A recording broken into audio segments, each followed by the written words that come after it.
say, I've taken a lot of these slides from the EU presentation. So it's called Investing to Shape Our Future, and it is very, very similar in a lot of ways to Horizon 2020. I don't think a huge amount has changed, but there are some key areas that have evolved a bit, is probably how I would describe it. And the other thing I'll just add as well, just for clarity, is UK organisations can participate in Horizon Europe despite Brexit, just as they did under Horizon 2020. So we can coordinate, we can be partners, everything. We're part of the programme. Quite how that'll be funded by the UK, I'm not entirely sure, and they're still working it out, but please still carry on working with the UK because we're a fully eligible member of Horizon Europe. So I'll just put that in as well before we start. Okay, so the vision for Horizon Europe is around a sustainable, fair and prosperous future for people and planet based on European values. And there are 3 key areas that they're looking at under this. So tackling climate change is a massive area. They're aiming to spend 35% of the whole budget on this issue, which is great because that obviously links with this project and the research that goes on with it. So hopefully there'll be some quite nice opportunities for this going forward. Helping to achieve the Sustainable Development Goals. So these kind of crept in a little bit in Horizon 2020 for the first time. They hadn't really gone in much before, but they seem to be becoming much more prominent in all types of funding now. So if you're not familiar with them, I'd really recommend you go and have a look on the UN website, where there's, I think there's 13 of them, the Sustainable Development Goals, but they have all different areas from like equality to zero hunger and zero poverty and all that type of thing. But they're really broad areas, and life below water, life on land, all sorts of areas. The chances are the research that you guys are working on or your organisations are working on will fit along with one or more of those Sustainable Development Goals, but it's worth having a look at to just kind of familiarise yourself with them, I think. And then the final part is around boosting the union's competitiveness and growth. And this one's a little bit more complicated, but we'll come on to that shortly. So also they want to benefit from world-class research and strong industries. So it's really interesting because Europe has only 7% of the world's population, but undertakes over 20% of global research and development and produces over 1/3 of all the high quality scientific publications. So in terms of what we do with how many people we've got, we're pretty good in Europe, to be honest. And a lot of our businesses are involved in R&D investment as well. But as you can see from that graph on the bottom left, not compared to the US or I think it's Korea, isn't it? And Japan, we're quite a lot lower, so there's still room for improvement. So that's the point, is they say Europe can do better at transforming this research into innovation and entrepreneurship. So we're really good at the research, but we're not so good at implementing it into businesses, which is where the US and those other countries are quite a bit further ahead from us. And this is why the EU have such a strong emphasis on impact as part of their funding, but I will talk a lot more about impact later. So they made some recommendations around Horizon Europe, around shaping the future through research and innovation. So part of it was around focusing these on ecological, social and economic transitions and the related societal challenges that fit along with that. Leveraging the scientific strengths into leadership in breakthrough and disruptive innovation. So these are really new areas that haven't been done previously. Having ambitious goals for issues that affect us daily, and these are around air pollution, cancer, other healthcare issues, the state of the oceans and plastics and that kind of thing. So really quite big global issues that are not just for Europe or not just for individual countries. You know, they're really big global issues that they're trying to look at. And then you've got the cutting edge research and innovation projects. So bringing the research all the way through to innovation to deployment. So there's a whole set of funding that goes all the way through. That's what I think is really interesting about Horizon Europe funding compared to a lot of the UK national funding, is there's a real driver to actually like take it beyond research into industry and take it further, which I find very interesting. So Horizon Europe is it's Framework Programme 9. I have no idea what they're going to call the next one, because we've gone Horizon 2020, Horizon Europe. I don't know what name they're going to come up with beyond that, but we'll worry about it when we get there, I guess. It runs from now until the year 2027. So there's lots and lots of funding available over the next few years. So it's worth familiarising yourself with the programme. And it's got 3 key goals, which are to strengthen the scientific and technological bases and the European research area, to boost our innovation capacity, competitiveness and jobs, and to deliver on citizens' priority and sustain our socio-economic morals and values. And there's a budget of 100 billion euros at the moment for Horizon Europe. This might change. I know that there's been a lot of discussion about bringing it down because of COVID and countries struggling with their COVID response. So it might be this budget increases in a few years, but we'll have to sort of wait and see how that evolves, really. So there's all these bits that link in to the central goal, which is the benefits for Europe. And it ranges from new market opportunities, attracting new talent from outside of Europe, new collaboration networks and exchange, critical mass around addressing some of those global challenges, which I talked about earlier, competitive funding for excellence, visibility for the researchers, all types of things that feed into this. And the European Parliament reached a common understanding in March in 2019 around Horizon Europe, and it's just gone through a whole process in the kind of year and a half since then to get to the point where we are today, where it's all been kind of ratified and correct. So the preliminary structure is quite similar to what is under Horizon 2020. So you have the same pillar structure that we have. So you have Pillar 1, which includes the European Research Council, the Marie Curie actions and the research infrastructures funding. Pillar 2, which is the global challenges and European industrial competitiveness work. And they've got clusters under this which focus around specific topics, which I'll come on to later. And then Pillar 3, which is innovation. So this is the more business focused bit of what they're doing, which is the European Innovation Council and the Institute of Innovation and Technology. And then at the bottom are the kind of more cross-cutting areas, which is where this project fits in under the twinning and widening participation and spreading excellence. So there's loads of different elements. And to be honest, when you're pulling together a proposal, you just need an awareness of where it fits in the whole big picture, but you don't need to understand each of them very specifically, in my opinion. You just need to understand where it kind of fits in the overall strategy. So the proposal was £100 billion. I say this might have changed slightly, so do correct me if I'm wrong on this one. And this was the proposal to split it between the various parts of the programme. As you can see, the widening participation is pretty small compared to the rest. So it's a good thing to be involved in, but there are obviously quite a lot of other opportunities that have more money associated with them as well. So the core elements of Horizon Europe. They learned some lessons from Horizon 2020. They did an interim evaluation, and they identified some really clear areas that they wanted to bring into Horizon Europe. So Horizon 2020 did some really good funding for SMEs, and that's evolved even further to sit under this European Innovation Council, and that's where now most of the business funding sits. Creating more impact. They really love impact. Impact was always good on EU funding, but it's in even more of a bigger priority now. And they've got these research and innovation missions. Strengthening international cooperation. So I've noticed this over the last few years, there are more and more opportunities to work with partners outside of Europe as well on particular funding calls. So oftentimes you'll get one specifically focused on working with India, which might focus on something like air pollution, and they tend to be very specific to the needs of a particular country, but there's opportunities for that as well. Open science, which I'll talk about later.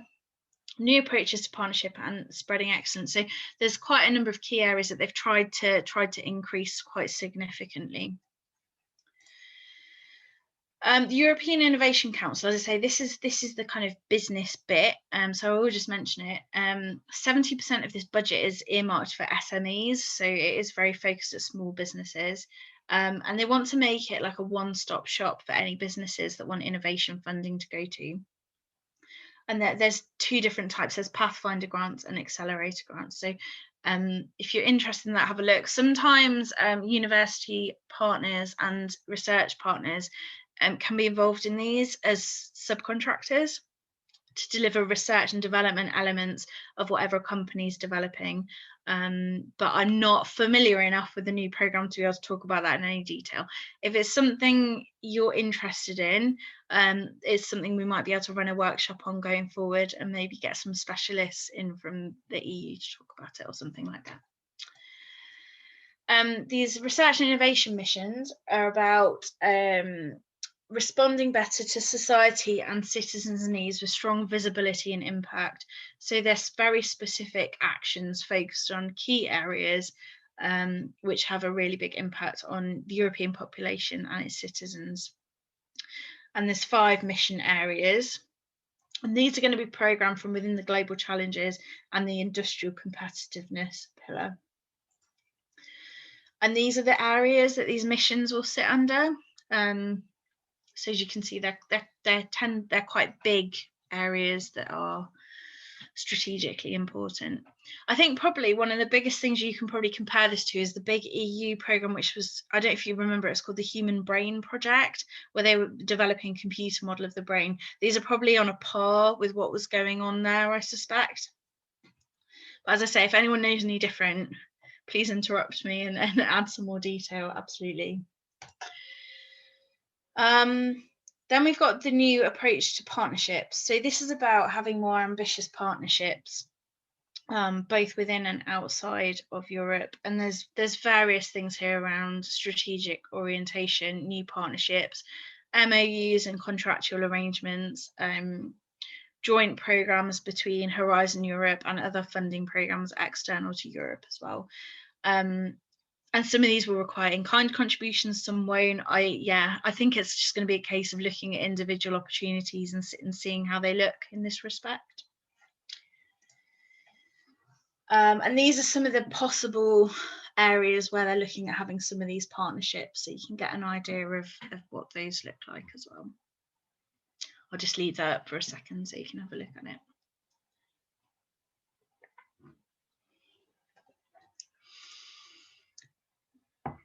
And again, this is more international and partnerships as well, working with some of those third countries around key areas as well, to tackling global societal challenges, accessing the world's best talent, expertise and resources. So there'll be a lot of opportunities here, which is something that has been growing since Horizon 2020, really. So there should be some nice opportunities here to work with some new partners, which will be good. Then we have open science. So this has again been something that's been growing more and more,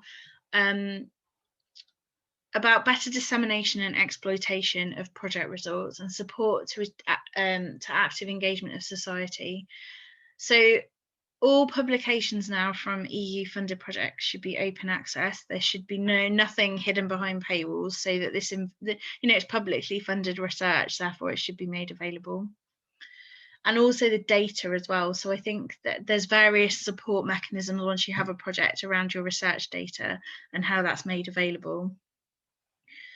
And they've got this European Open Science Cloud. Again, it's not something I know hugely about, but if you start developing a project in one of these areas, it's certainly worth investigating and finding more out about it, so that you can make sure you write your proposal in the appropriate way to make sure you're meeting these requirements around the open science. Then we have the Widening Participation and Spreading Excellence theme. It's made up of these elements. So there's 15 member states and 9 outermost regions that are eligible to coordinate these actions, a bit like this project and how that's coordinated by Serbia. It's about facilitating collaborative links and contributing to the reducing the divide between research and innovation. So trying to work with countries that are less experienced with research and publications and methodologies, a bit like with what we're doing in this project, really sharing skills and expertise to try and kind of level it up in terms of using some of that more political language to try and make sure that everyone's kind of on a fair ground when they're undertaking research. And there's a few different types of programs that fit under this. So there's the twinning program, which we sit under here, but there's also teaming as well, ERA chairs and cost actions, which if you want to know more about, they're all on the website, and they're quite interesting to have a look at, and you can figure out which ones might be appropriate for what you want to do. They also talk about this thing called hop on, which caught my attention when I was pulling this together. I don't really know what that means. I'm assuming it's going to mean something like adding extra partners into projects like halfway through or something. I'm not entirely sure, but I'm hoping that would make life a bit more interesting. So hopefully we'll get a bit more information about that as we go. All right, I can say a couple of words later on hop on scheme. I'll be glad to. You want to do it now? Because I was going to stop for 5. I'm not going to stop for 5 minutes, but go for it now. Okay, good. Thank you. Well, hop on scheme is the one where partners from low research performing countries, so the widening countries, will be able to join for a brief and defined period of running the project, to join the experienced team, to have some kind of watch, not really have the activities, but be there to follow their implementation. So if it's for 3, 4, 5, 6 months, we don't know the exact timing yet, but so the low research performing countries, the widening countries will get the opportunity to get into the running project already and be there like watching mission. So no activities, no funding from the running project. They need to get their funding on the side. So from the hop-on scheme, but just be there and see how the more experienced one are implementing the action. This is the very first time that something like that is happening. And actually we'll see what the call will look like very soon. But this is a great idea to have some kind of insight into the running project and seeing how it's being implemented. It's really interesting. Yeah. It's a great opportunity for less experienced teams. It's almost like a mentoring scheme, isn't it, in a way? Yeah, exactly. Yeah. And also a good way to establish partnership with those who are implementing the project already for the future calls. Yeah, I'm also curious to know what the selection process will be. You know, I mean, you will have to apply for the projects which support your research topic and your research area. So I'm really like eager to see what the implementation of the call will look like. But I guess soon we'll know more when the call opens. So maybe when the call opens, we can have a look at it in a lot more detail, and then maybe provide like a webinar briefing around it and how it will work, so that you can all understand how that might work for you and your. Yeah, absolutely. I mean, the whole widening participation, that's like horizontal action, horizontal program. It is really important for us because Serbia is a low research performer and a widening country. So there's plenty of opportunities for us here, especially teaming, twinning, like EXtremeClimTwin is, ERA chairs and coast actions. That definitely to keep an eye on it. You probably know more about those than me, to be honest. Well, we will share everything we know. This is why we're here for. Absolutely. Or anybody super else. Thank you. Yeah, or anybody else from the group. That's great, thank you so much.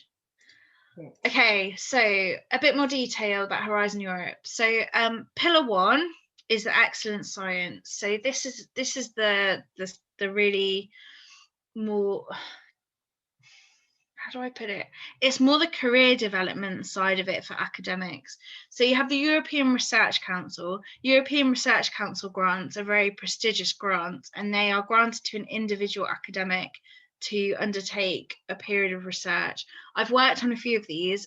They go from starting grants, which are for relatively early career researchers, then they have consolidated grants and advanced grants. but they are very, very competitive, and the process of getting them is quite demanding.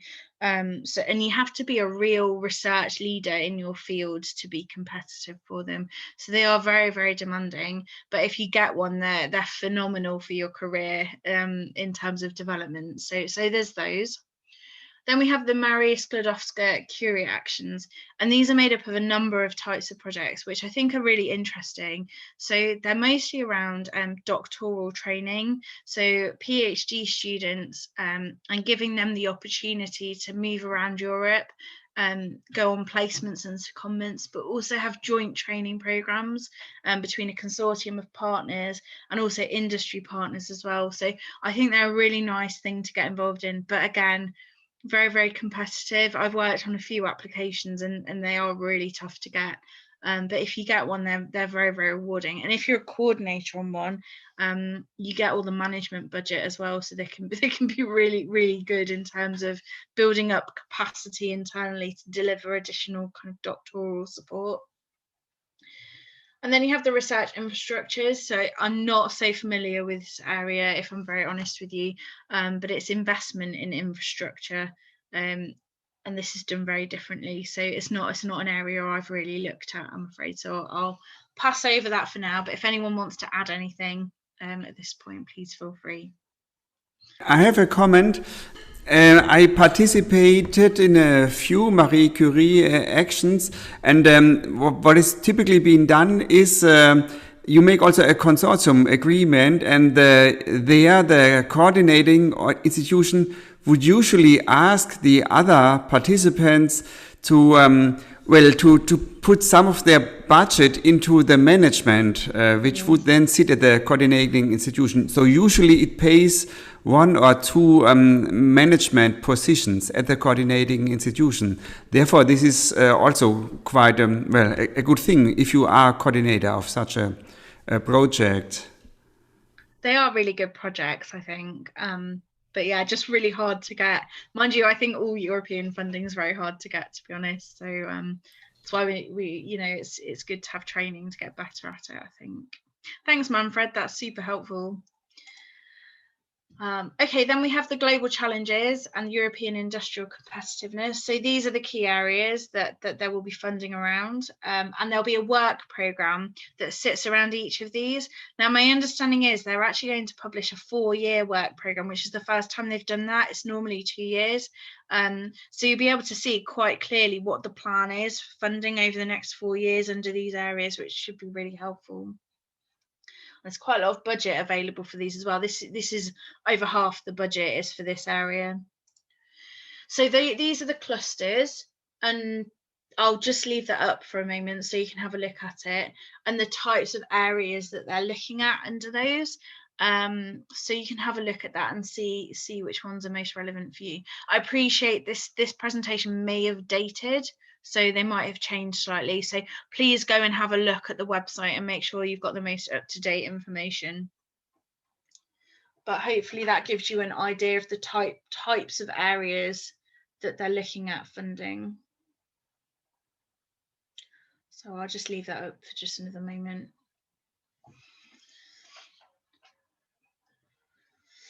Okay. And then the last one, which I've obviously spoken about a little bit as well, is the more industry funding, and you can see the types of things that sit under that. So again, if that's something that's of interest, we can look at running some specific workshops going forward on this area. This is a really whistle-stop tour of Horizon Europe, and if there's any particular bits we should go into more detail later when more information is published, we absolutely can do that. And then, as Goga mentioned, we've got the widening participation and the various elements that sit under that. And it will be at least 3.3% of the budget, but I guess we'll see how much that actually is when things are out there. Yeah, there's various options under here for applying for different things, which are particularly relevant to Serbia, as Goga mentioned. I'm going to skip over this. It's basically radiation and atomic research, so I don't know how relevant that is to most of you, but it's there if that's an area that any of you work in. And then there's this Invest EU for research and innovation. So this is about trying to stimulate more investment in research and innovation from the private sector. Yeah, just to try and take those companies to the next step, I guess, after their grant funding. So then we come on to the how. So they've tried to, every time they try and simplify EU funding, it seems to get more complicated, but they're trying to simplify it. So they have these financial regulations that it sits under, and they're trying to use more simplified forms of grants where appropriate. So a lot of funding can work on this lump sum initiative. I'm not sure if you've used that at all. We don't typically use that in the UK because we try and work on actual costs, but it's much more straightforward for some organisations to work on lump sum. So that's where you just basically get a set amount per person per month, and you work within that. And it can be really helpful where you don't have the financial administration in the same way as some organisations. They're also accepting usual cost accounting practices much more. So if you've already got systems in place, hopefully that will be much more acceptable going forward. And they're trying to do more cross-reliance on audits. So if your organisation is being audited on one project, they'll try and do multiple ones at the same time. Or if you're being audited locally, trying to just make better use of that, I think. Yeah, I think you can see the rest of that. So it's just trying to make it consistent, continuity, and just trying to simplify it a little as well. I will talk about budgets a little bit more later. Impact. So impact's become a really big thing. There's some new bits in the proposal template as well, which I came across yesterday, which were completely new to me. So we'll have a look at those a bit later.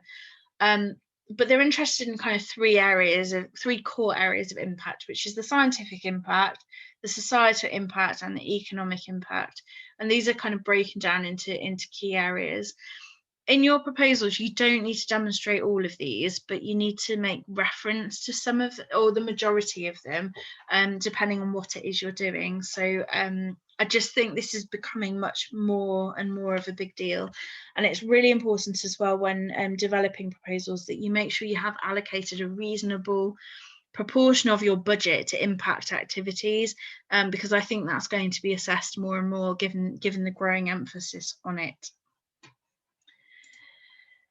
The EU and Commission have got a strategic plan, so they have prepared the content for the first 4 years, I believe, of the programme, to include all this information that's on this slide, including gender and ethics and all the rest of it.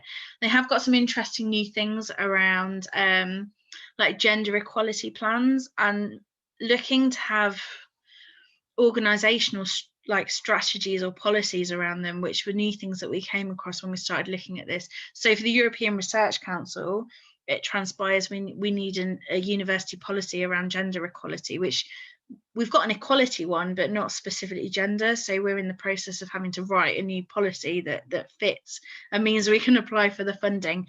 So it's definitely worth having a look at some of this stuff when it comes out, to make sure you've got all the things in place to enable you to apply for the funding in the first place. So the work programme will be out very shortly, I think, for most of the calls for this year, and then it'll be very shortly that we'll be able to start applying for some of these. The main thing about Horizon Europe is they really involved member states quite early in the discussions and the process, so it's been much more interactive than previous framework programs have been, and there's been extensive exchange with the European Parliament, and there's also been much more consultation with stakeholders and also the public as well. They've done a lot more around that for this particular framework program, so I think it's good in terms of making it transparent and clear and easy for people to understand. So we'll just have to see how it evolves, I think, really. And then just to add this as well, they've announced some European Research and Innovation Days, and these are not for us, they're for them. And I've realised this is out of date, but they had these days in 2019 where they brought together all these different people, where they had 3 days to figure out the future of research and innovation policy and work out how this programme was going to look.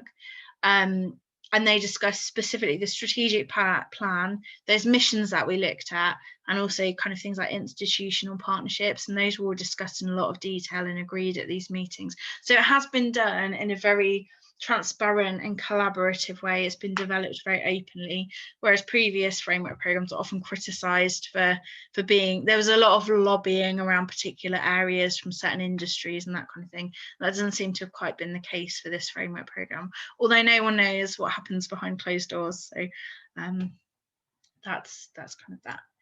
Okay, so I'm done for my first bits. That was a lot quicker than I thought it was going to be. So does anyone want to add anything or have any questions? As I say, I'm still learning about this as well, so I'm just kind of presenting best as I know. Or if not, you can go and have a nice early lunch. You can use the chat as well now and later on, so we can come back to some topics if there is something specific you would like to raise. But yeah, anybody? There's nothing in the chat. I wanted to say that actually to say a couple of words on SDGs, Claire, if that's fine with you. Yeah.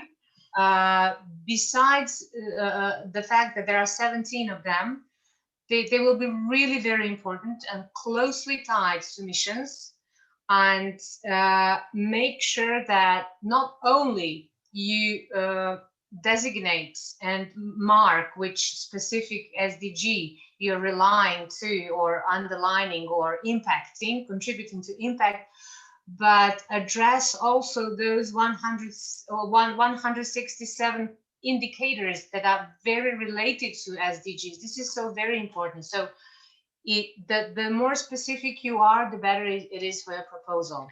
There you go. So this is where you can find them. Absolutely perfect. Yeah. You can have a look on there at them. But then this is the UN website. You can see the link at the top. But I can put it in the chat actually when we're done, so I'll just copy that and I'll put it in the chat. But yeah, as Goga says, if you click on any one of these, so I'm just going to pick climate action because that's relevant here. So when you click on it,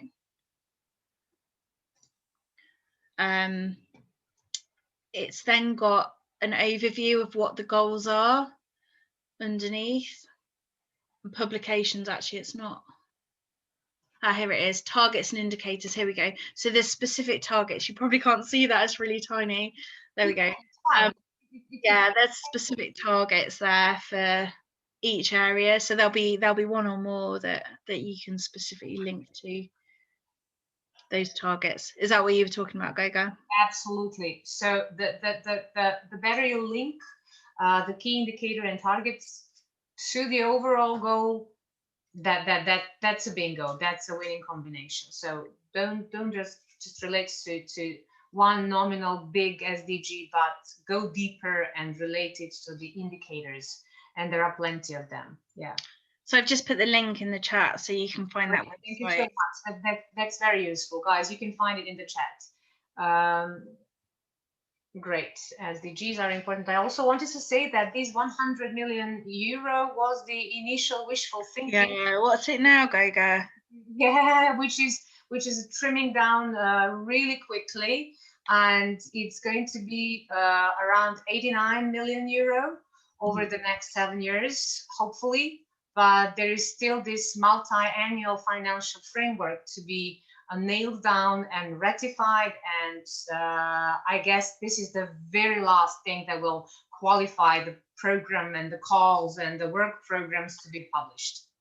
Another important thing for all of you who maybe do, maybe don't follow the Science and Business portal, it is a great place. I will type it in the chat. They shared the draft work programs, and this is in line with what Claire said couple of minutes ago. It's the EU forces, you know, those like winning countries, the most visible ones, the richest ones with their voices clearly out there, and there are us losers. And everybody was angry. Why only they comment? What are they lobbying about? Why the draft work programs are circulating and we can't see them? and they just broke the silence and published the draft work programs. And I'm going to share that in chat, so you can go and have a look. Regardless of how draft they are probably 99% of what is going to appear in the official work programs. So go ahead, inform yourself in time. And I guess that they said mid-May, the work programs should be published. So let's stay alert, stay tuned, stay put, and follow what's going on the official Horizon Europe website. That's just a bit from my side to help you navigate through the woods of information, which is Horizon 2020. It's huge. Horizon Europe, it's huge. It's huge, yeah, with so many different elements to it as well, which is what makes it really complicated, I think. So absolutely. And I do agree with Claire. If there are specific topics that you would like to cover in the future through our webinars and the next workshop, just go ahead and give us a suggestion. We can definitely go deeper into Mary Skłodowska reactions. I'm the NCP for Serbia. We can go there, we can expand, and we'll be glad to do so. Yeah, there are so many things we can do under this project, and I love it. Please, guys, share your experiences, any comments, maybe some new knowledge that we don't know about the program, and it's valuable for all of us. I will also add that our colleague who is here, Maria Šola-Spasić, our colleague from Belgrade University, is also the NCP for legal and financial areas. And we're really trying hard to stay on track and keep up with the information. So we'll keep you guys informed and posted, and Claire and Adam as well. Every bit of information is important. So thank you so much in advance. I just wish to add that they speak a lot about the simplification. I cannot find anything simpler there, but I'm optimistic, and I will have tomorrow and NCP one a new webinar. I will try to realize where I miss simplification in all of this process, but I hope that NCPs from Austria will explain it well tomorrow.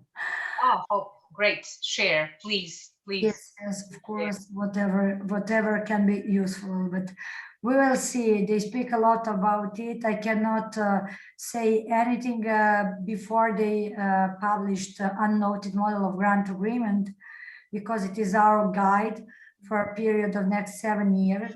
But they promise, unfortunately, that these documents will be published during this summer. They hope before the signing of first of grant agreement. Wow. It means that we, all of us, will be completely or more or less blind about implementation of financial rules during all this first call of proposals. Yeah. In the budgeting phase, of course. As Goga mentioned before, they published a model of grant agreement, how it will look like, but without unnoted model with examples and explanation what they need under this article, this chapter, etc. We cannot be sure how these simplification rules will be implemented practically. Yeah. But okay, we are continues to track what they want to share with us. Absolutely. Thank you, Maria. We're staying alert. With us today is also our colleague Vlada Todorovic, who is an experienced trainer. And Vlado, I just wanted to say hi in this way as well. Thank you for being here, and also whatever comes your way, share with your colleagues, and we'll keep on sharing as well. No problem. Thank you. I will definitely. Thank you for everything till today. I have heard a lot of interesting things today, so it's great to be here. Thank you. Thank you so much. Right, Claire, to you, over to you. Yeah, that's everything from me before lunch. So yeah, if everyone wants to have a break for lunch now, I think we'll be back at, I'm trying to work out, 2 o'clock. Yes, Right. yes. Yeah, we will be back at 2 o'clock sharp. I'll put the links that I mentioned in the chat, so you can go have a look, browse a bit, and have a great lunch, have a nice break, and thank you very much, Claire, for the wonderfully useful session. And thank you guys for following. See you in an hour at 2 o'clock. Bye for now. See you. Bye. Bye. Hopefully soon. They're so cute though, aren't they? When they're like tiny. Are your kids at home at the moment? Sorry, this is a private question. Are your kids at home at the moment? No, so the little ones at nursery, the school. Maybe they extended the lunch, but I think we can resume, right? Claire, what do you say? Yeah, that's fine for me. Okay. You're ready. So this afternoon is a little bit more where I'm a little bit more comfortable than the main Horizon Europe programme, which is the proposal writing part. So what I'm going to go through some more general tips, and then I'm going to go through each section of the proposal and the guidance. I've literally put screenshots of the template proposal on my slides, so we can kind of go through the types of things that would be included in each section, what would be needed, the types of things that reviewers will be looking for, all that kind of stuff, which hopefully will be useful, and the tables and things you need to fill in. And then towards the end, I'll talk about budgets a little bit more and how to work those out and that kind of thing. So hopefully that'll be useful. But as I say, if anyone's got anything to add compared to what I say, or has an opinion, or wants to ask a question, just please go ahead. Okay, so let me just share my screen. Okay, is that okay? Brilliant. Okay. So before I came to Loughborough, I used to write Horizon 2020 proposals, like the whole thing, with companies mostly, but also with researchers as well. So I've written every single section of a proposal, from all the sections, the work programme, the work packages, the budget, the online, everything. I've done all of it. So it's not changed that much, if I'm honest, over the last 5 or 6 years. And Horizon Europe has changed a little, but not significantly. So hopefully I'll be able to offer some useful pointers as to how to do it. So some general approaches to actually writing it are: make sure you read the work programme and also the topic carefully. And so a lot of people just read the topic description for the particular call that they're applying to, which is fine, but then there's also usually introductory text before all the topics in that section, which is really important to read. And there might also be some footnotes and some references to other documents which justify why that topic's in there. So it's really important to have a look at all those and check that you really understand why that topic is there, because that is the reason why you're applying for it as well, to do the research that will respond to it. Make sure you're using the correct templates. So there are generic templates, which the EU has made publicly available for both research and innovation actions and innovation actions. So you can download those now. However, on occasion, there are specific templates on the portal that you need to download. So I always recommend, if you're submitting a proposal, I'll show you how to set up on the portal later. But once you've got onto the portal, download the templates for that particular opportunity, because there might be some slight differences compared to other templates. So it's always important to check. Once you've got the template, it's always a rich text file, which is not helpful. So turn that into your own template in Word, generally is the best thing for you to do. And sort out all the headings and things. If you know how to do that in Word with the heading options at the top, it then automatically will create a table of contents for your proposal, which is super helpful. And then you can input all the sections and subsections that are required. So one of my recommendations I always give to my academics when they're writing proposals is get all the headings in your document first, and the guidance text, you can put that in comments down the side, and then you can start completing the form, maybe starting with some bullet points of some key ideas that you want to include in that section, and then slowly building up the text. And use space early in the documents to provide a summary of the proposed project. So why is it required? And what's the impact likely to be?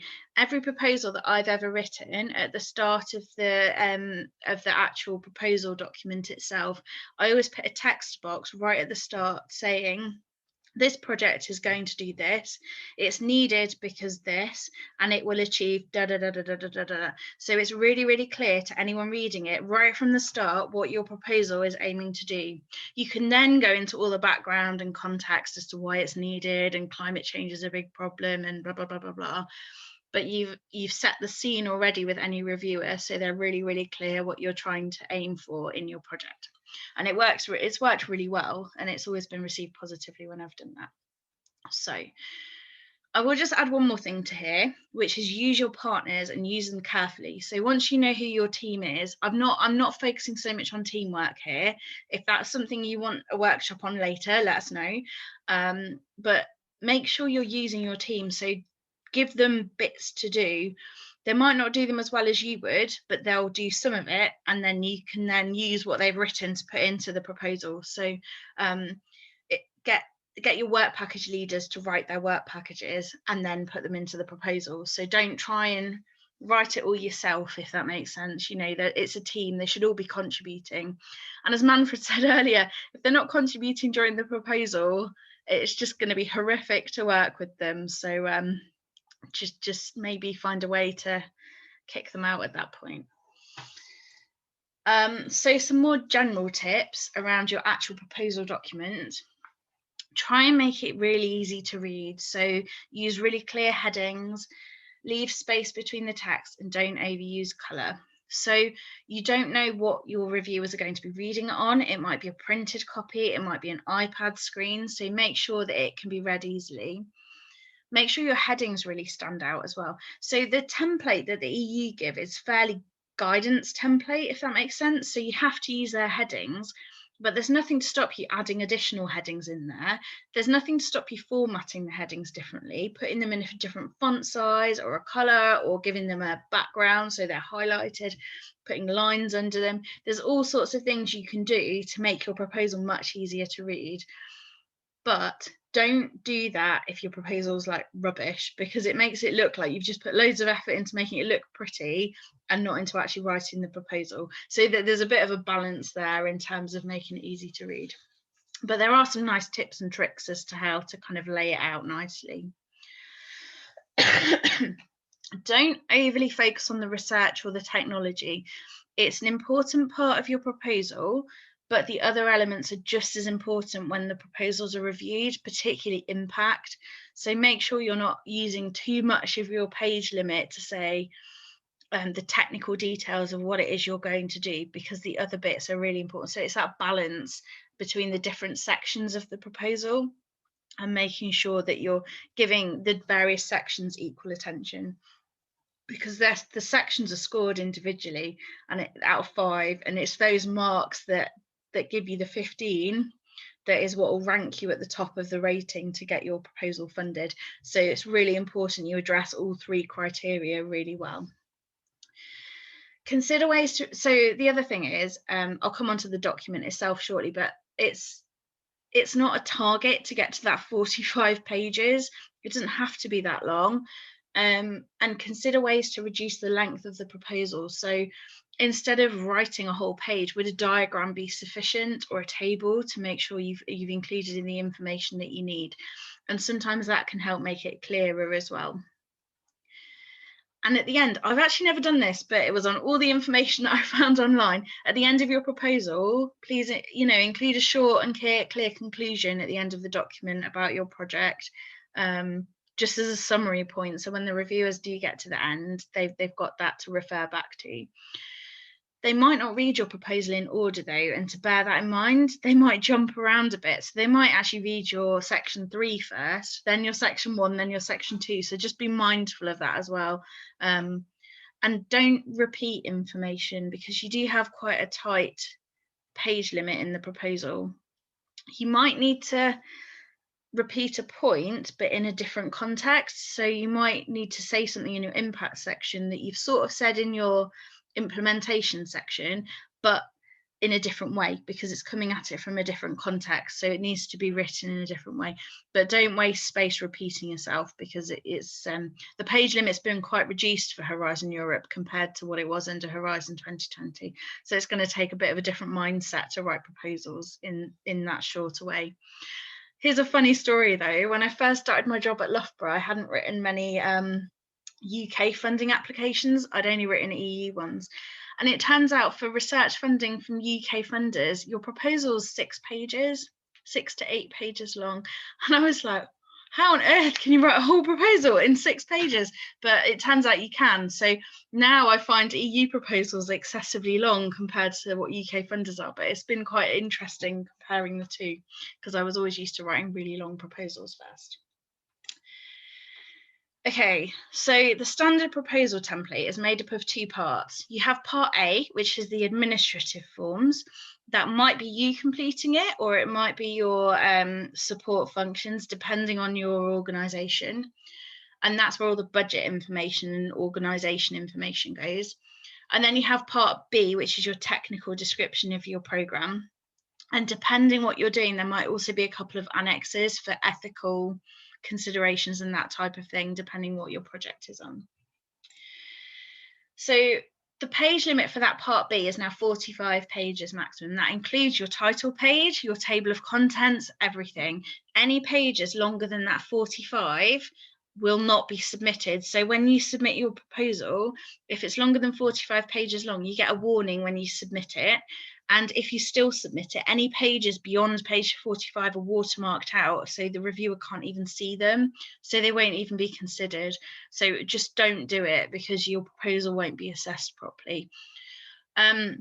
The font should be larger than Times New Roman size 11. So Calibri, which is the standard Word font, is actually a bit smaller than that. So make sure it is the right size. I can see them getting a bit stricter about that.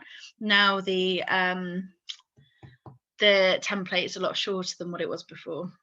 But Arial's usually a good one to stick with, to be honest. You should use standard character spacing, so no sneaking in smaller gaps between words. And you have to have a minimum of single line spacing, and that includes text in tables as well. So don't try and sneak in squished in tables. You can have smaller font in your headers, footers, page numbers, etc., but make sure that they can be read okay. And images as well. So what I often do with images and tables is, if I'm not quite sure and I'm pushing it a bit in terms of how small they are, I'll print a page off and check that it's legible properly. And the page size should be A4, and all the margins should be at least 15 millimeters on all 4 sides.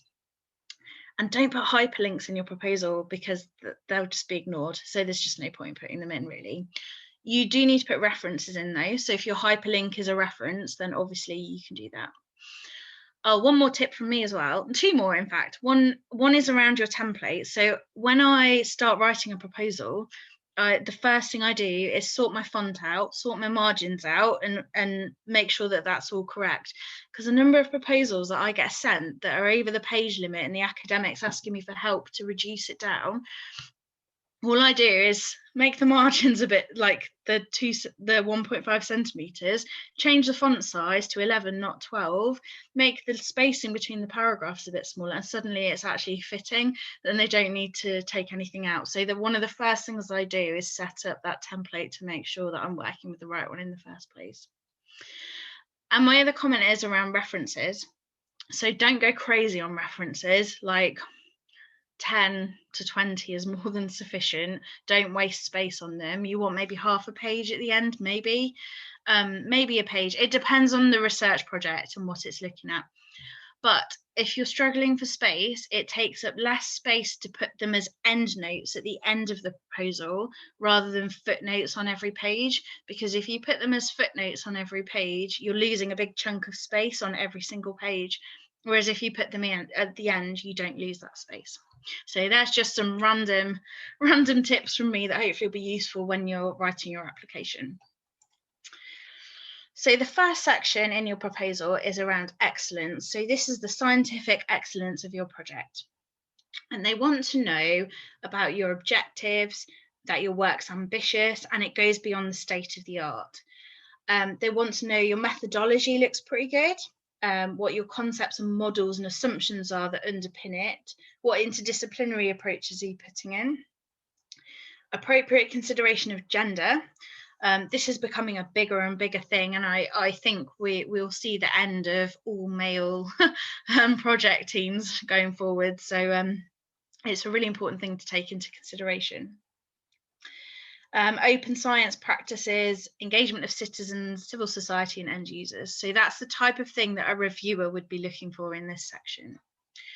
What's really nice about EU funding, I think, is the guidance that's around each section. I think it's very, very clear what they're looking for you to put in each section, which is really helpful. So we'll go through some of that now. So what I would personally do here is have my section 1.1, which was my objectives and ambition. There's an estimated 4 pages, but you don't have to stick to this 4 pages. If it's 3 or 5, that's okay, but it's an indicative amount of how much space you should spend on this section. For each of these bullet points below it, I would personally put in a heading to make sure that it's really, really clear to a reviewer that you've responded to that point and it's really obvious and laid out nicely. Or you just end up with pages and pages of text. So it talks about first of all going into the objectives. That's not the first thing that I would do at all. I would provide that brief introduction into your project first before you go into the objectives, or they just won't make sense to anybody. You also won't necessarily go straight into your specific objectives either. You might want to include an overall vision for the project, an overall aim of what you want to achieve, and then go into the specific objectives for your program. I usually put a table in for my objectives, which literally answers these questions. What is my objective? Which work package does it relate to? How am I going to measure and verify it? So that it's very, very, these are the things, and I've answered the things that are in the guidance, and it's a really helpful way to present it, I think. I try to have probably one objective that links to one work package so that it's quite clear. Sometimes you might have one objective that links to 2 work packages or 2 that link to 1, but I wouldn't have hundreds and hundreds of objectives because it will just make your project really complicated to work out. You also, these might be high level objectives, because for each of your work packages, you also need to describe objectives. So you might have an objective that relates to your work package and then some almost sub objectives that go in your work package description. So as I say, don't include them all necessarily here. The next thing you need to do is describe how your project goes beyond the state of the art. So this is about describing the novelty of why it is you're doing what you're doing. EU evaluators don't tend to, they can be specialists, but they also tend to be quite broad in their expertise. So it's quite important you really set the context well here and you provide a lot of background. This is the bit where it's almost a bit like a literature review. So what have other people done in this space? What have they developed? Why is this new? Why is this better? Why is this different? So one of the things I've always done is talked about existing funded projects in this space as well, and how this project builds on them or advances on them. So it's clearly not the same, particularly where it might look like there's overlap. If it's a technology focused project, you might want to do a quick patent search to see if there's anything that might be considered similar to what it is you're proposing to develop, so that you can put it in this section and say, yeah, this patent is about this, but actually we're developing something quite different because we're going to have this functionality, or whatever it might be, to show that you really understand how what you want to do is different from what's already out there. Yeah, and this is where you have probably the most of your kind of references or links to existing work or existing projects or technologies. You then need to talk about where you are in terms of what you want to do on the TRL spectrum. So this will be, I went through this a little bit on Friday. Is it a really fundamental idea, or is it something that's really close to market? The research and innovation actions tend to be at a lower level than the innovation actions. So they tend to involve a bit more fundamental research. Innovation actions, typically you would end up at the end of the project with a demonstrator or a pilot product or pilot business model or whatever it might be that you're doing in the project. So you would have quite a tangible thing at the end of it that then you need to do a bit more to take something to market, for example. Whereas a research and innovation action will be much earlier in the process. And the other thing to think about with the difference between the two is an innovation action, you're much more likely to need the input of industrial partners in whatever it is you're doing, or end users. That could be local authorities or whoever it might be, the people that would actually implement the research that's being undertaken. Whereas a research and innovation action can be at a lower level, and then you do need to think about what would need to happen next to take it to the next level after the project. So hopefully that all makes sense. As I say, do stop me if I'm going too fast or if anything doesn't make sense. Now's the really chunky part of this section, which is your methodology, which is 15 pages long. So you need to talk about your overall methodology of what it is you're going to do. Be very clear, this is not work packages, they come later. This is methodology. So what are the concepts that you're trying to do, models and assumptions that underpin the work, and how this will enable you to deliver the project's objectives. Are there any challenges or risks associated with what you want to do, and how do you intend to overcome them?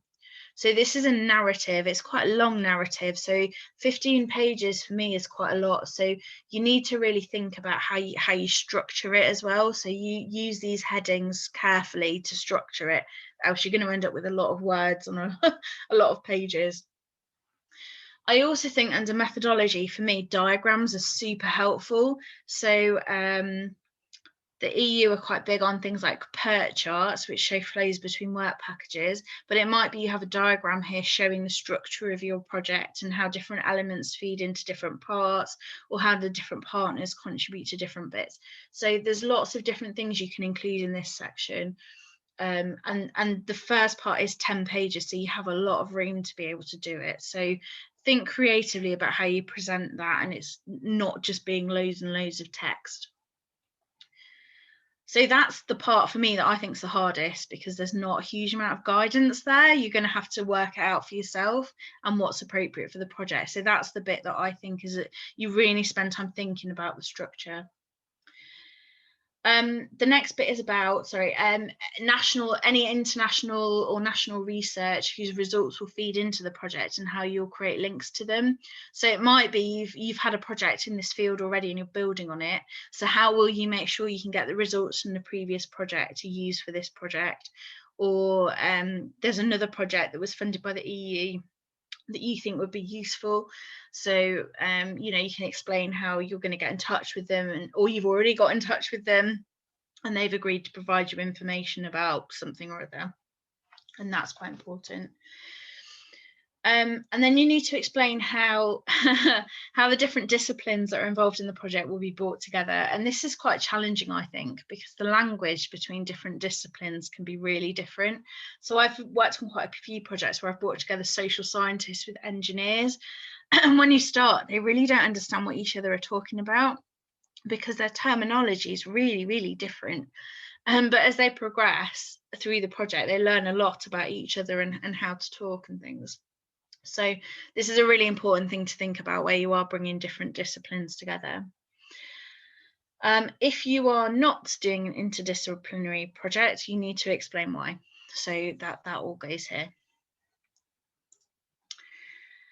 Then you need to explain how gender has been taken into account in the project's research and innovation content. So it's mandatory, except for a couple of topics which don't require this. And this is about the content of the research, not the balance in terms of the team delivering the project. So this is about the research itself. So for example, if you were doing research that involved people and surveys and things, how are you going to ensure that you take gender into the equation when you're undertaking this work, and you have to explain how you're going to do that, and maybe how you're going to mitigate against potential impact of gender, and how different genders might contribute different elements. So there is some guidance on it, I believe, but it's something that's going to take a bit of thinking about, in my opinion. It's quite a big area, and it's quite complex if it's not something you've worked on before. And then you need to talk about the open science practices and how they're implemented sort of in an integrated way in the methodology of your project.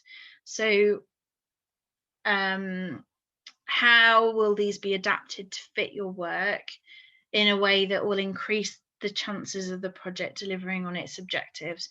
So there's some additional guidance on this slide about the types of things you could consider, crowdsourcing stuff, open sharing of research, making things available, that kind of thing. So there's some ideas here about the types of thing you can include, but I do think this is something that's going to develop quite heavily throughout Horizon Europe, and we might find the guidance around this develops as well as we go forward. So we'll have to see how this goes.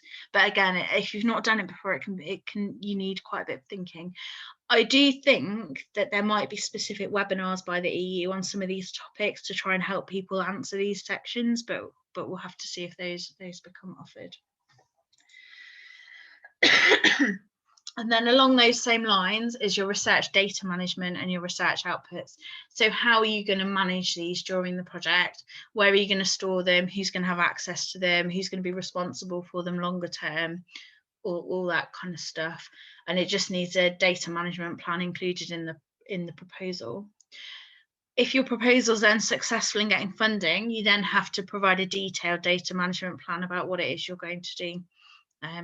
But having that high level kind of structure here is helpful and will be helpful when you have to develop it. Okay, so that's section 1. So you've written quite a lot at that point. And the other thing I'll say actually is you don't have to write these sections in order. And I found when I was writing these myself, when I first started, I would just try and write it in order, and it didn't work very well in my head at all. It just didn't flow. So you might find yourself jumping between different sections and writing one bit, and then it might refer back to another section. So don't feel like you have to write it in a linear way at all. I personally like to start with the objectives and the work packages, but not everyone is like that. So you kind of need to have a few tries and see what works for you in terms of how you go about it. Okay, so the next bit is impact. As I said, this is becoming more and more of a thing for the EU. It's always been a big thing, but they're putting more and more emphasis on it. And there's some new templates in here which I've not seen before. So I think this is going to get more and more complicated, if I'm honest. So it's something really important to think about.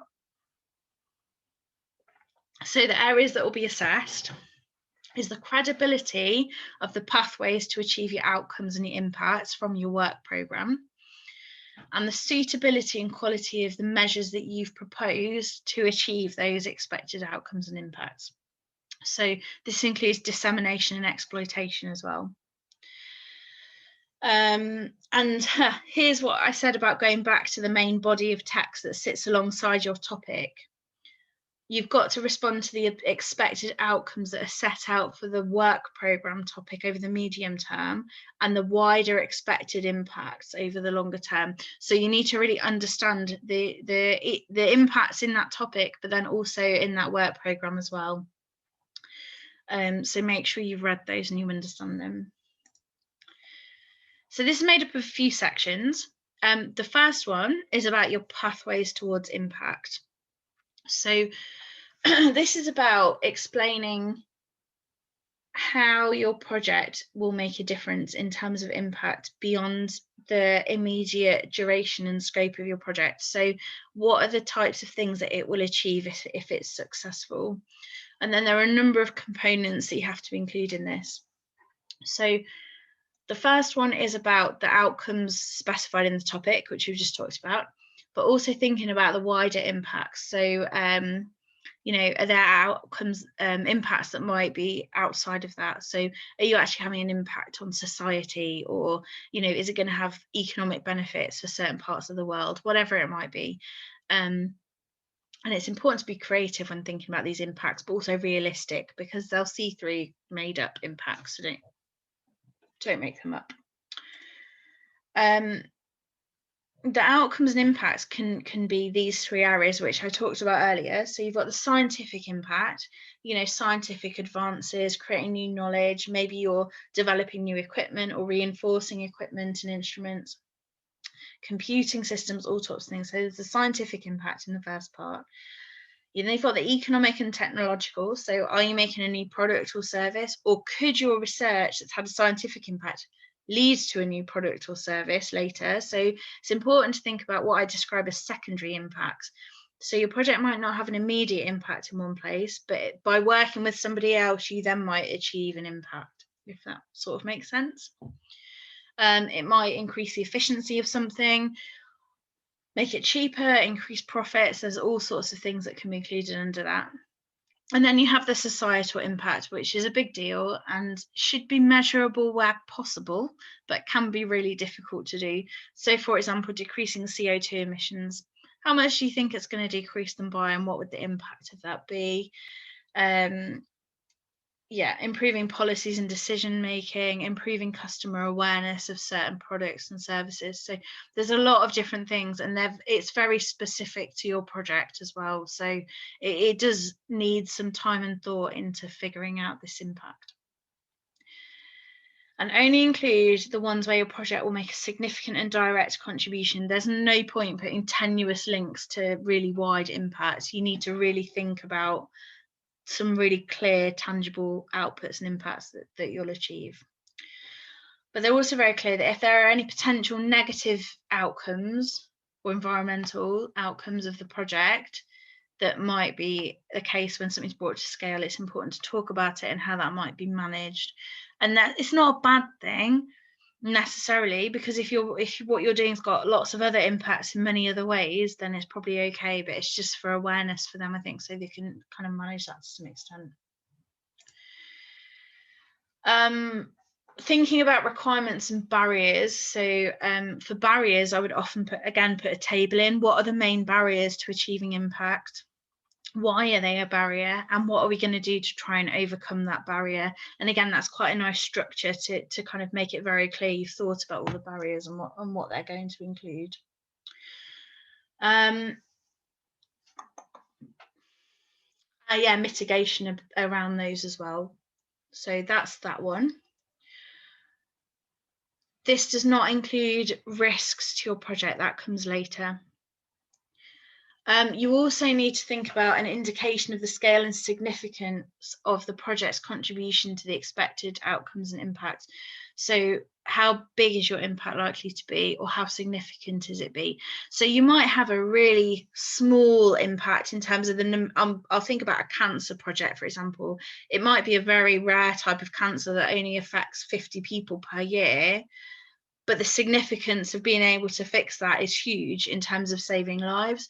So it's a balance, and you don't necessarily have to have both. They don't have to both be huge. So it just depends, again, what you're looking at and what you're doing. You do have to you should try and quantify it where you can, which can sometimes be really difficult. But you can explain how you've worked it out by talking about the assumptions that you've made in models, or why, you know, I assume that there are this many people and we could save this many per year because that's been the case for another type of treatment. So as long as you can justify it, that's the important part. Then the second part of this section is about your dissemination, exploitation, and communication. So dissemination is your promotion of your project and getting it out there to as many people as possible, which we talked about a lot this morning in terms of the EU wanting everyone to know what they funded, because it's a great thing, and promoting that really broadly. And it's communication is really important for that as well. So they kind of come hand in hand. Exploitation's a little bit more complicated. So this comes back to some of the IP elements that Adam talked about on Friday.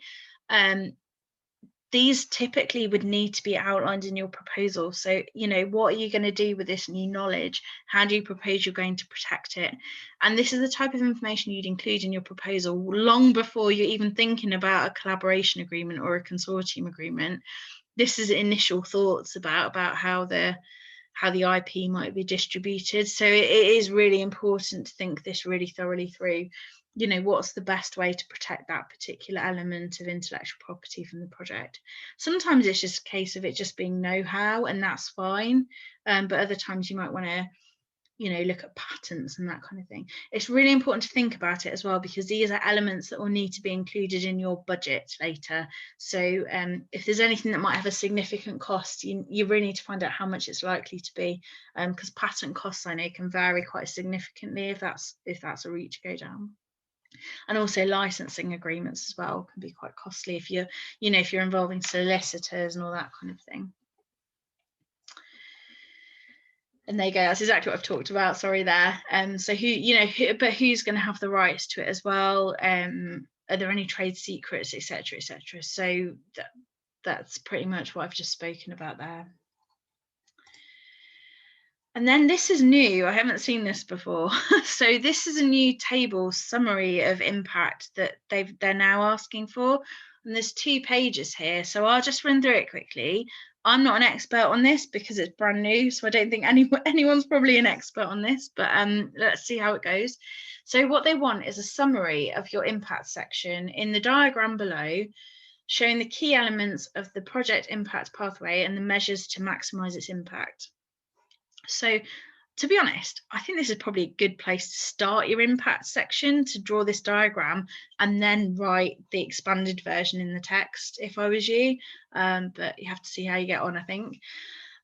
So the first part is the needs that triggered the project. So you've probably outlined these already in your section 1, which is explaining the context behind what it is you're doing and why. Then you have to talk about what results you're expecting to get out of the project. There's some nice examples here on this picture, which I think helps a little bit. Then you have to talk about the dissemination, exploitation and communication measures that you're going to apply to those results to get them out there. Then you have to talk about your target groups. So who will use those results or take up the results of the project, and who will benefit from the results of the project. So there's some examples here, which I thought were quite useful.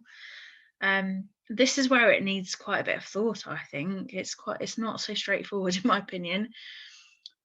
Then they want to know about outcomes. So what change do you expect to see after you've successfully disseminated and exploited your project results to those target groups? What is the longer term impact you expect to see? And then the impacts of that. So what are the wider impacts of the project from those outcomes? So there's some examples there of the types of things you'd include. So you now have to include this diagram in this section of the proposal. You could probably fit it on 1 page, I reckon, in reality, but having not done one yet, I'm not 100% sure on that, and we'll have to see how that goes.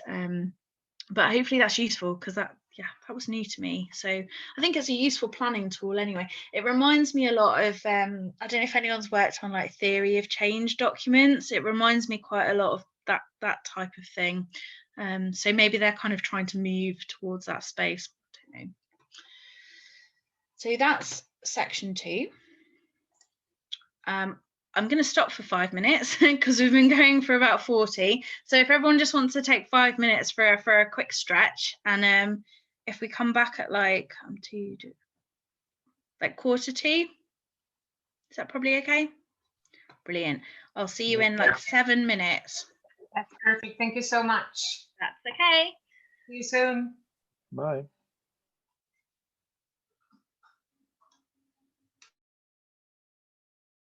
This point. Yes, we are. Wake up, guys. We keep on working. I've given you plenty of times to go and get coffee, so right. Okay, honestly, it's not long now.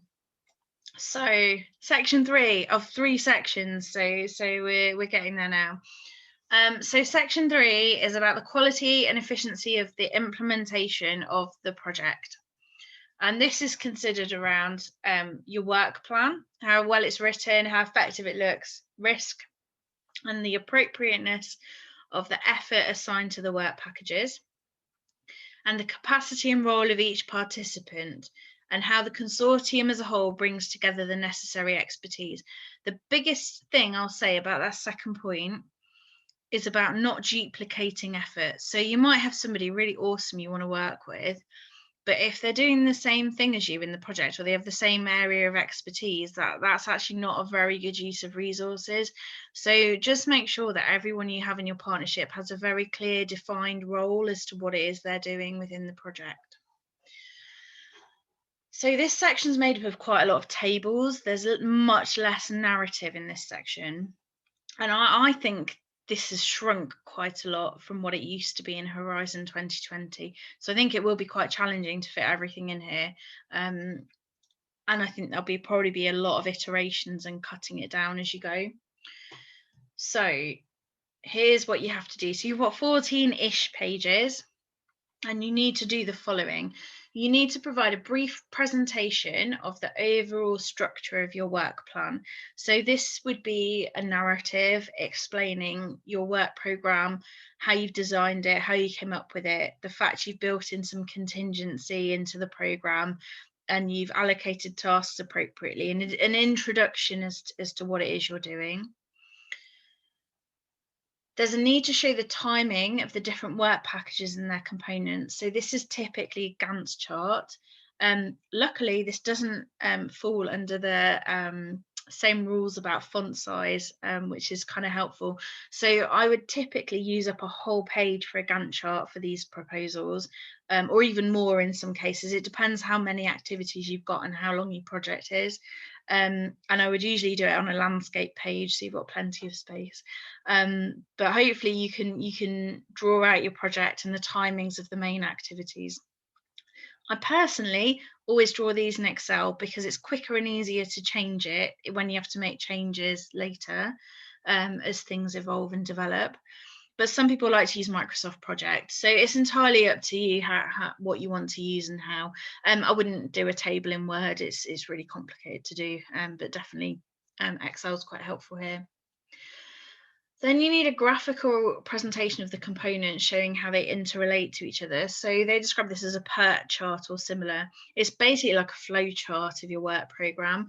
So what are your work packages? The information I usually would include on here would be the work package titles, who is leading the work package, and the individual tasks within it. But you don't have to go to that level of detail. You could just have the work package titles, maybe see how much space you've got. And then you need to show how they flow to each other in terms of like linkages between each one. It might be you have an introductory work package, then you might have 3 more, but they might be all happening at the same time, and then they feed into like concluding work package at the end. So there's lots of different ways to draw this. And as I said, like the Gantt charts, what I'll often do is do a quick Google image search for PERT charts and see the types of things other people have done, and then I can use that to come up with ideas for how to present my project graphically. And then you've got the fun bit, which is all the tables, which I'll show you in a moment.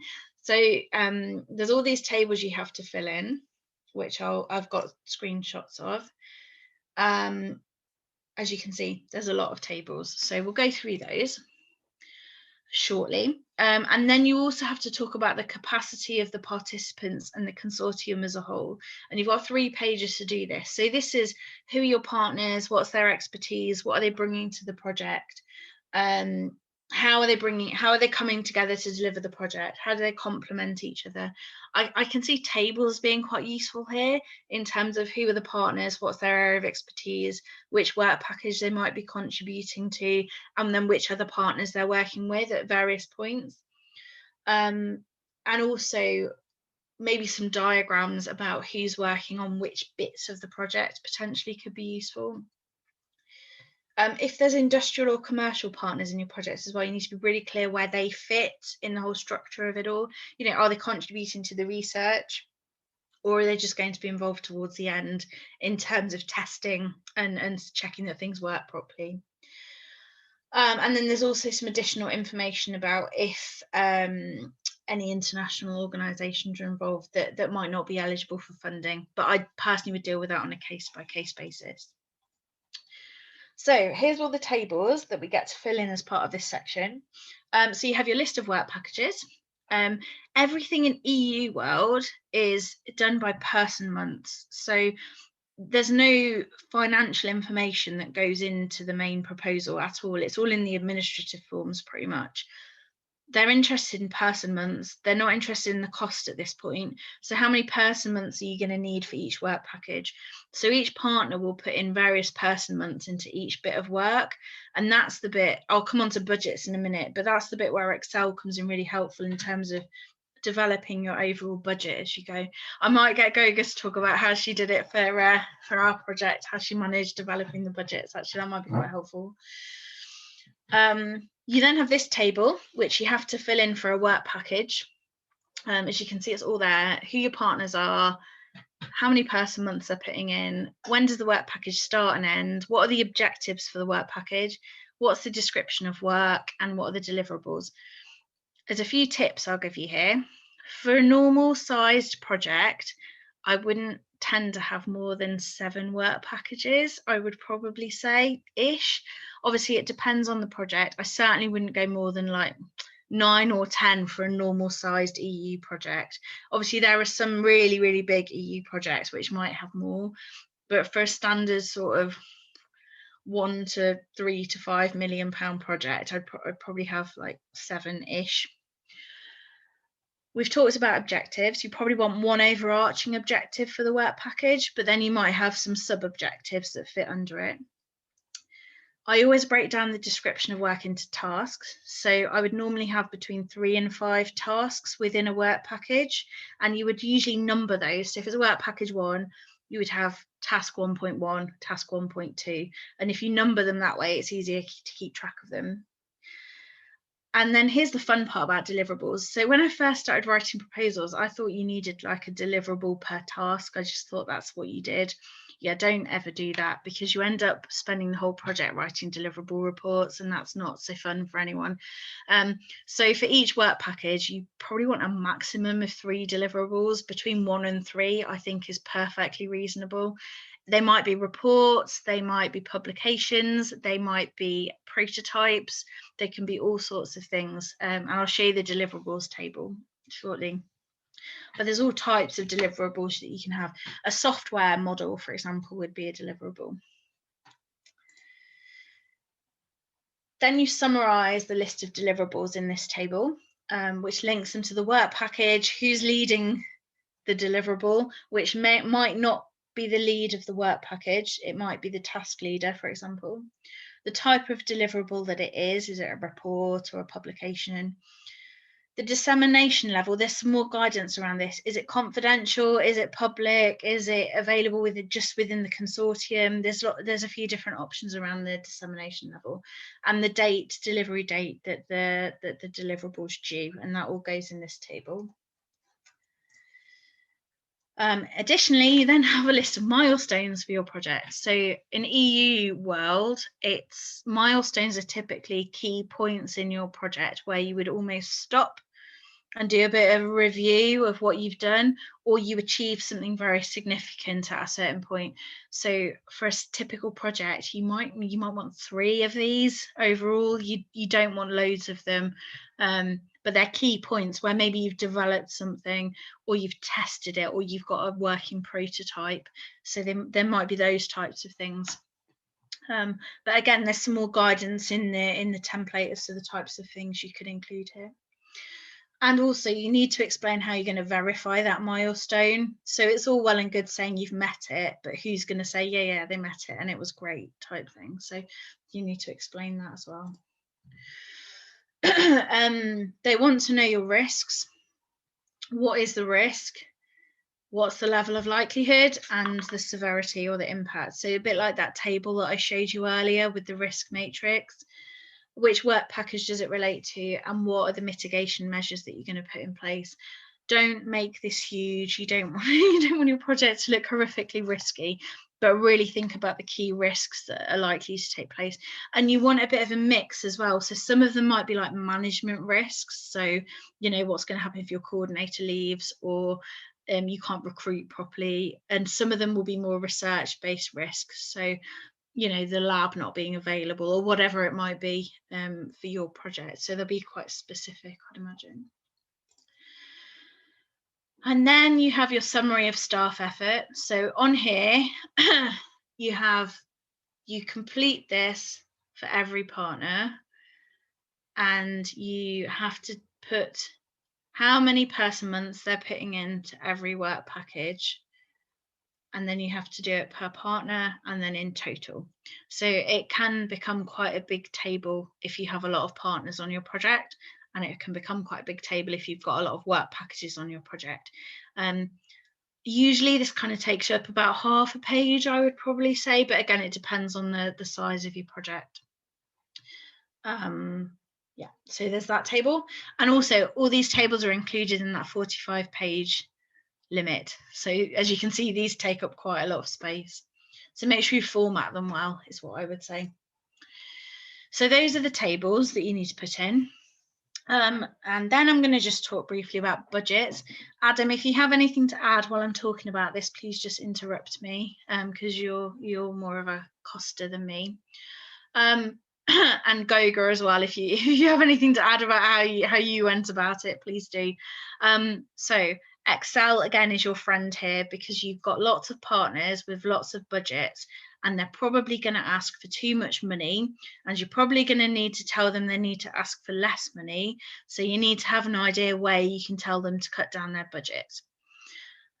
I'll give you one bit of advice, which is try and be very clear with your partners at the beginning when you start working with them on budgets of an indicative value that you think they should roughly be asking for, and also an indicative travel budget as well. So if you've got partners from all over Europe, obviously the travel costs will vary quite significantly, but you can give sort of a schedule of meetings that you think will take place and where they'll be, so that the partners can kind of think about what the costs of that might be.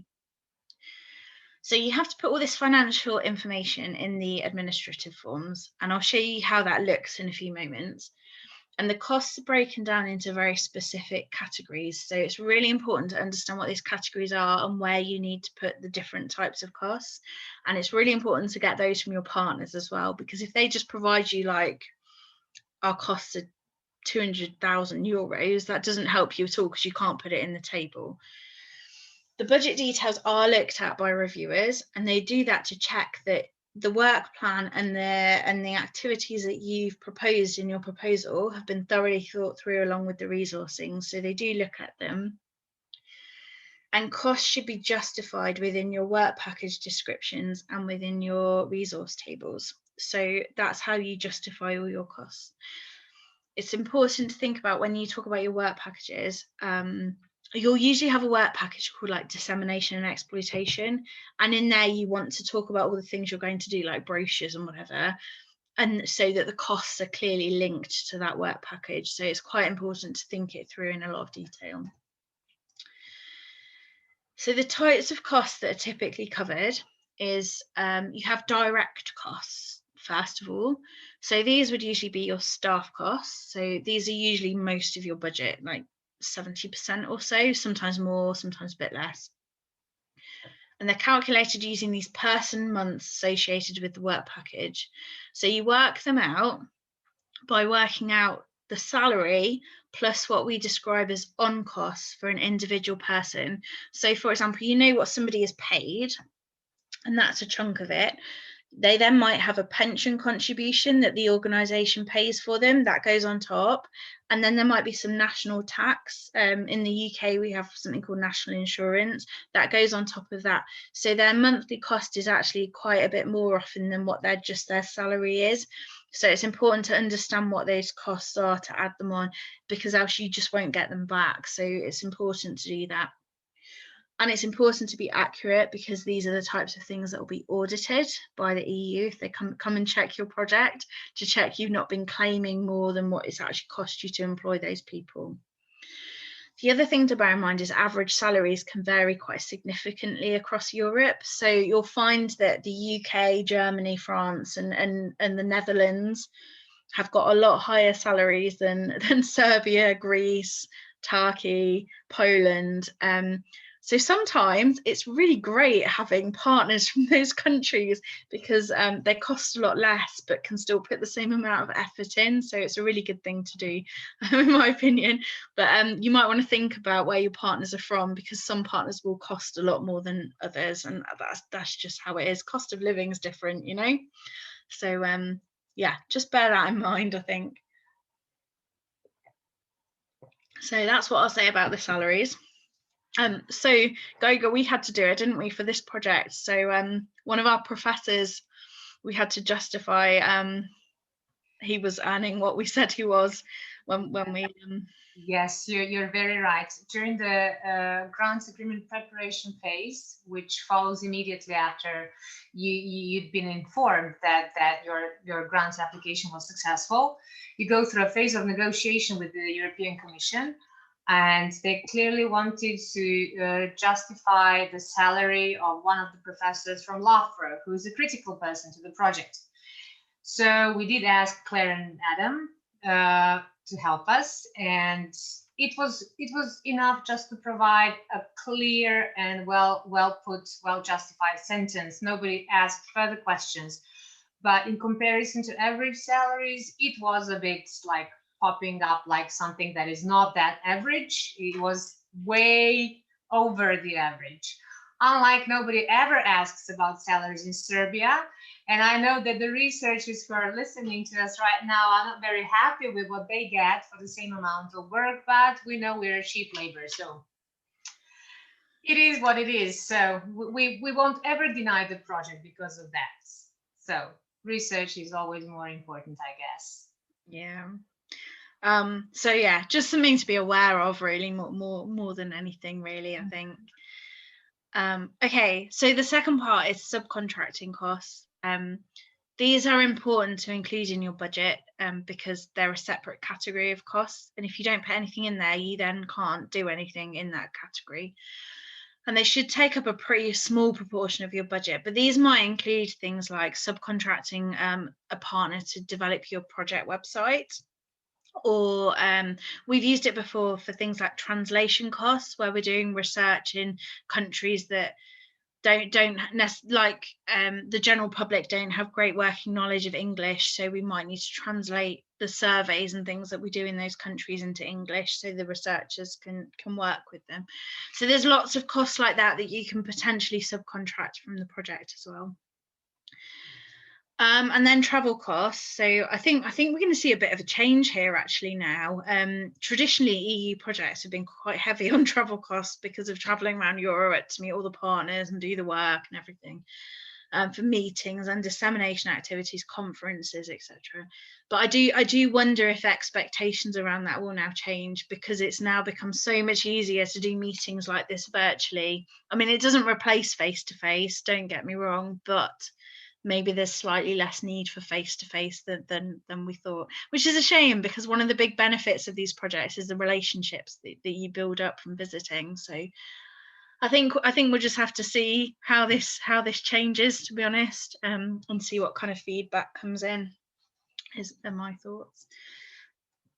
Equipment. So you can get equipment through EU grants. And they can be quite significant prices as well. However, they're calculated in a very specific way and consider things like depreciation. So you may not actually get the full amount that the equipment would cost you, because it might typically be depreciated over a longer period of time than the project. So the project will only pay for it if it's exclusively used for the project and it depreciates within the time of the project. So it's a bit complicated. So if you're thinking about equipment, you need to really understand the rules of what you can and can't ask for, to make sure that you've done that correctly. And then you have other costs and services such as consumables, protection of IP, auditing costs. It's really important to include auditing costs. I think everyone that gets over, I want to say 270,000 or something like that. Has to have an audit. Goga might know the proper number. Yeah, it's 325,000. There you go. Will have to be audited, so make sure you include those costs, because else they'll have to pay for it themselves. So you should include that from the grant, and maybe software purchases as well, things like that you can include, and Zoom licenses as well, right? Then you have what are called indirect costs. So these are overheads quite a lot, but you get an additional 25% on some of the direct costs to pay for things like infrastructure and just what goes on in your organization, the lighting, the heating, the costs of actually keeping people employed, and that's those. So Adam, have I missed anything important? I don't think so, no. I think yeah, I think you've covered the main bits there. Thank you. So here's the fun table you get to fill in. So this is on the administrative forms, which, like opening a PDF, like an editable PDF, it's quite clever. And it works out some of this stuff for you as well. So this is the type of thing that would be good to put into a spreadsheet when you're developing the budget to make sure everything's correct. But you can see the different categories on here of the different types of cost. So you have to split them out into the different categories, and then it works the rest of it out for you. Yeah, so you can just kind of see that. I'll leave that up for a moment so you can have a quick look at it. It is in the template guidance, so you can just download that and have a look at it anytime. So you can see how that works. So that's that page, and then that's the second sheet as well. So some of these are quite specific, as you can see, to specific funding opportunities. So not all of these columns might appear on your particular application. It depends what it's for, and etc., etc. Some are really cool. So if you do a Marie Curie ITN or a European Research Council, no, Marie Curie ITN, the rates are flat rates. So you literally put in the person months and it figures it out for you. It's really cool. It makes life so much easier. Okay, so that's those. So it's just some tips from me, from my experience. Adam might have some more to add maybe, and Goga. Again, Excel is your friend for developing these and sharing them and being open with your partners on developing budgets. You know, there's no point having secrets. You're going to be working with these people for the next 3 years. So be open with them about budgets and what you need reducing and why and where. Do you recognise that different organisations in different countries will have different ways of working out their costs? And that's okay, that's fine, as long as they're transparent and they've got a clear way of doing it. Give partners an indicative budget that they can work within. They might not be able to fit quite within it, but it gives them something to aim for, which is really helpful, and will stop you having to make huge cuts when everyone asks for £1 million or euros, sorry. You know, you don't then have to make those cuts later. Don't try to do more work in the project than your budget will allow, because that's just going to make everyone's lives miserable. So just don't do that. Make sure what you're trying to do is appropriate with what you're asking for. Think really creatively about the things you might need during the project, particularly around project communications and dissemination activity. You know, do you think you're going to need a Zoom license? Are you going to need to produce brochures? Are there costs associated with websites and those types of things? So just think creatively about that at the proposal stage, because you get what you're asked for. You can't go back to the EU 6 months later and say, oh, actually, we'd like another 10,000 euros, please, to do this. They just don't have it and they won't give it to you. So really make sure you've thought that through properly. There is some flexibility, though, after the project's awarded in terms of moving certain costs around a little bit, but it can be really time consuming. It can involve paperwork. It can require new agreements to be put in place if you're making significant changes. So try and avoid it where possible, and try and, if you plan it well in the first place, you won't have to do that, or it's kept to a minimum amount. So that's me. Adam, I don't know if you've got any